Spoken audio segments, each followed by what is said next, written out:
Constance. Et Marion.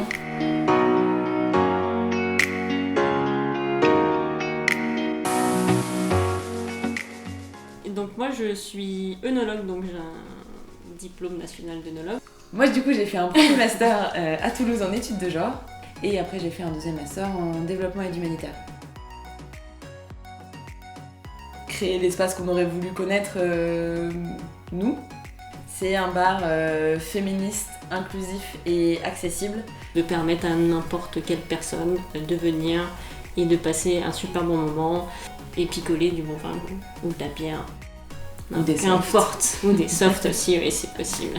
Quand on demandait spécifiquement des brasseuses ou des femmes vigneronnes, c'était un peu balbutiant, donc on s'est dit qu'on allait faire aussi un espace pour les mettre en avant. Mais il y a toujours eu un peu une culture queer et militante à Toulouse. Finalement, ça manque un peu de lieux féministes, tenus par des femmes. Je suis pas sûre qu'il y ait d'autres endroits comme ça. C'est un peu le principe des microbrasseries, mais bon, avec du vin, quoi. La gougnotte. C'est un vieux mot français qui voulait dire de manière péjorative en fait une femme lesbienne. C'était à la base une insulte. Et déjà on trouvait la sonorité du mot très chouette. Et puis surtout nous on trouvait que c'était un instrument assez fort de réappropriation politique aussi de notre identité, de visibilité de la culture lesbienne, des cultures lesbiennes.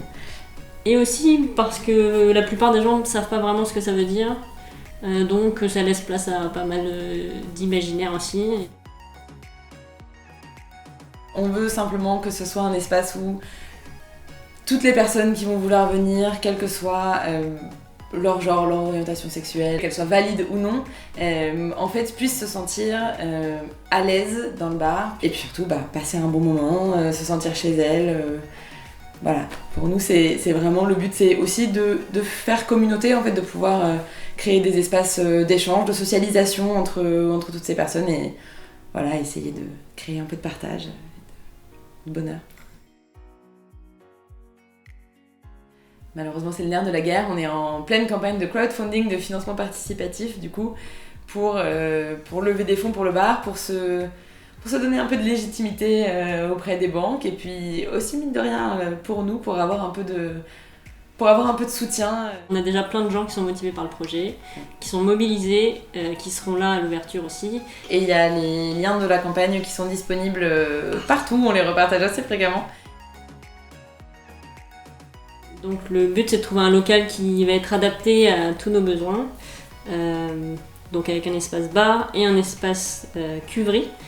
Et après toute la partie beaucoup plus fun de prévoir les programmations, de contacter les personnes qui vont venir intervenir, qui vont exposer dans le bar, voilà. Donc tout ça va être aussi une grosse partie du travail, mais voilà, qui nous permet de rencontrer plein de personnes géniales et qu'on a vraiment hâte de faire. Super.